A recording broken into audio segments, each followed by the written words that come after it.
निमित्ताने आजच्या दिवशी हा ठेवला. त्यात सर्वच तरुण विद्यार्थी, मला खरा आनंद हाच आहे की खूप तरुण आणि विद्यार्थी याच्यामध्ये आलेले आहेत.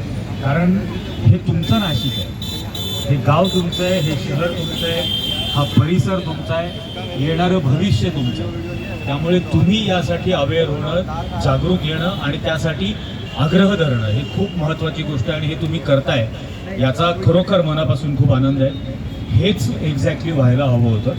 आणि आता तुम्हाला सगळ्यांना बऱ्याच जणांनी केळं वाटली, आपण साल सोलून काढलं त्याच्यामुळे त्या केळीवाल्याला आता चांगलं कळलं असेल की नाशिकमध्ये जाऊन झाडखाऊपणा केला तर त्याचा काय परिणाम होतो. अख्ख्या भारताचं 12वं इथं घातलं जातं. त्यामुळे यांचंही राजकीय 12वं इथंच घातलं जाईल आणि ते जेवण आपणच घेऊ त्यावेळेला. पण हा जो सगळा प्रकार अत्यंत उन्मत्तपणाने चालू आहे, पहिल्यांदा तो तपोवनात करायचा प्रकार केला, तो हाणून पाडलं तर शहरभर झाडं कापत हे सुटले. आणि याचा म्हणजे कुठलाही शासनाचा आदेश, न्यायालयाचा आदेश, ग्रीन ट्रिब्युनलचा आदेश कशाचंही पालन न करता ही जी वृक्षतोड केली ते सर्व खून केलेले आहे. कारण की परवानगी नसताना कापलेलं वृक्ष हा मनुष्यवधाचा गुन्हा दाखल होतो. त्यामुळे इतके सर्व मनुष्यवधाचे गुन्हे या सर्व खुन्यांवरती दाखल झाले पाहिजेत. आणि ते दाखल होईपर्यंत आता आपल्याला एक आयडिया कळलेली आहे की आपण कर्नाटकातून 0 FIR करू शकतो महाराष्ट्रातल्या या गुन्ह्यांबद्दल. त्यामुळे याचाही संपूर्ण प्रयत्न करू. आणि मी आधीही म्हटलं होतं यांना उद्देशून होता, अगदी पोलीस कमिशनर पासून महापालिका आयुक्त, महापालिकेचे महापौर, उपमहापौर, जे कोण नगरसेवक निवडून आलेले ते, या सर्वांना विनंती आहे की कापलेल्या झाडाचं लाकूड जपून ठेवा. तुमच्या मुलाबाळांचे पैसे वाचतील. त्यांना जेव्हा केव्हा तुम्ही नैसर्गिकरित्या मराल तेव्हा तुमच्या चिता रचण्यासाठी हेच लाकूड वापरू. आणि त्याची सोय करण्यासाठी तुम्ही हे केलेलं आहे. हे ज्या पद्धतीने उन्मत्तपणा करतायत तो उन्मत्तपणा आणि ती मगरुरी नाशिककर कधीही सहन करणार नाहीत. हे 100% आहे. वारे माप भ्रष्टाचार करायचा आहे. अगदी छोट्या, तुम्हाला माहिती असेल नाशिक ते त्र्यंबकेश्वर 20 किलोमीटरचा रस्ता 348 कोटी रुपयात कॉन्क्रीट करणार आहे. 1 किलोमीटरला 17 कोटी रुपये. हे काय चांदीचं पत्र लावणार आहेत का रस्त्याला? 17 कोटी रुपये 1 किलोमीटरला. दर्शनपथ 1400 मीटर लांबीचा दर्शनपथ आहे, 1.5 किलोमीटर पण नाही. 1100 कोटी रुपये खर्च करणार 1.5 किलोमीटर सुद्धा लांबी नसलेल्या ठिकाणी. याचा अर्थ काय? आणि तिथे ऑलरेडी 2022 साली असलेलं शासकीय रुग्णालय वाटेत येतं म्हणून तोडून टाकलंय, पाडून टाकलेलं आहे त्र्यंबकेश्वरला. त्या परिसरातल्या आदिवासी भगिनी ज्या तिथं आतापर्यंत उपचाराला जात होत्या त्या आता कुठे जाणार हे माहित नाही. कारण की कुठलंही रुग्णालय नवीन बांधलेलं नाही. हे आहे हे तोडून टाकलं.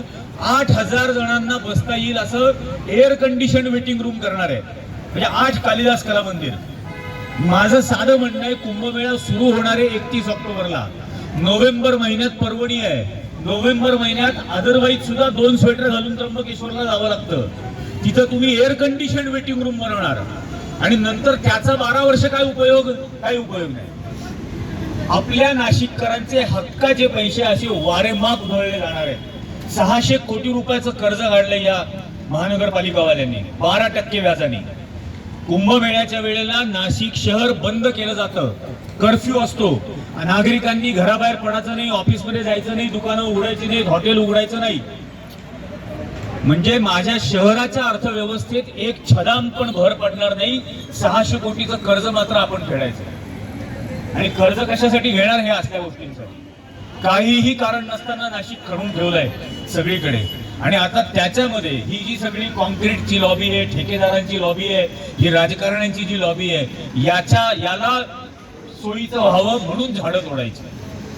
त्यामुळे कोणत्याही परिस्थितीत नाशिक मधली झाडं तोडू दिल्या जाणार नाहीत.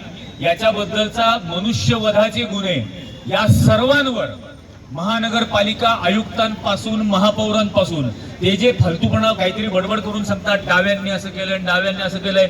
अरे म्हणजे उजवे एवढे नका ना चुका करू. तुम्ही इतकी पापं करताय म्हणून आम्हाला हे सगळं करावं लागतंय. हे पापं करणं पहिल्यांदा बंद करा.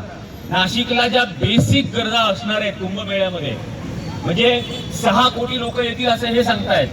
मागच्या कुंभमेळ्याला 45 लाख लोक आले होते. सॅनिटेशनची व्यवस्था चांगली नाही म्हणून रस्ती घाण होती. फायर ब्रिगेडच्या गाड्यांनी रस्ते धुवायला लागले होते. हे धुतलेल्या रस्त्यांवरची घाण त्याच गोदावरीमध्ये जाऊन मिसळली होती, ज्याच्यामध्ये यांनी पापं धुतली होती. आणि त्याचा परिणाम नाशिकच्या आरोग्यावरती झाला. 1 लाख नाशिककरांना डोळे आले होते. आता हे सांगतायत 6 कोटी लोक येणार. हे 6 कोटी लोक 24 कोटी वेळेला शौच करतील. ते कुठे वाहून जाईल याची काहीही व्यवस्था नाही. या 28-30 हजार कोटी रुपयाच्या प्लॅन मध्ये 50 लाखाचा सुद्धा डीपीआर नाहीये. 50 लाखाचं टेंडर काढायचं असेल तर डिटेल प्रोजेक्ट रिपोर्ट कंपल्सरी आहे. यांनी माहितीच्या अधिकारात लिहून दिलंय उत्तर की डीपीआर नाही. इतका वारेमाप बेछूट भ्रष्टाचार नाशिकमध्ये यांना करायचा आहे, तो होऊ द्यायचा का हा आपल्यावर. आणि असं इथं येऊन कोणीतरी दादागिरी करत असेल बाहेरचा. एक अत्यंत बेकायदेशीर पद आहे कुंभमेळा मंत्री नावाचं. याला संविधानामध्ये कुठलीही मान्यता नाही. कुंभ म्हणजे रिकामा माठ. त्या रिकाम्या माठांचा जो मेळा भरणार त्याचा हा मंत्री, हा आणखी रिकामा मोठा माठ रिकामा. आणि हा ठरवणार 30 हजार कोटी रुपये कसे खर्च करायचे, तुमच्या माझ्या करातले, तुमच्या माझ्या टॅक्स मधले. हे होऊ देऊ नका. नाशिक उद्ध्वस्त करायला निघालेले आहेत. आणि हा सगळा राग या शहरावरती जो काढला जातोय त्याला काहीही कारण नसताना कुठली देवांची धर्माची रंग दिले जात आहेत. हे होऊ द्यायचं नाही. नाशिकचं वातावरण, नाशिक मधली धार्मिक सौहार्दता कोणत्याही परिस्थितीत तिला धक्का लागता कामा नये. हे आपलं गाव आहे, आपण जपायचंय. या गावातल्या प्रत्येक माणसाला आपण जपायचंय आणि तसंच झाडांनाही आपण जपायचंय. त्याच्यामुळे हा जर निसर्ग टिकला तर आपण टिकणार आहोत. माझ्या लहानपणापासून मी अनेक कुंभमेळे पाहिले. कालिदास कला मंदिरच्या परिसरामध्ये धुका असायचं पूर्णपणाने. पूर्ण धुक्यामध्ये तो परिसर असायचा कालिदास कला मंदिरचा. इथं आता नाशिक शहरात धुकच पाहायला मिळत नाही. हे पूर्णतः नाशिकचं पर्यावरण नष्ट करायला निघालेले. आपण हे होऊ द्यायचं नाही. 120 कोटी रुपये काहीतरी गोदावरीमध्ये घालून कॉन्क्रिटीकरण करणार, म्हणजे सर्व निसर्गाच्या नियमांच्या विरोधात पूर्णपणे हे प्रशासन काम करत आहे.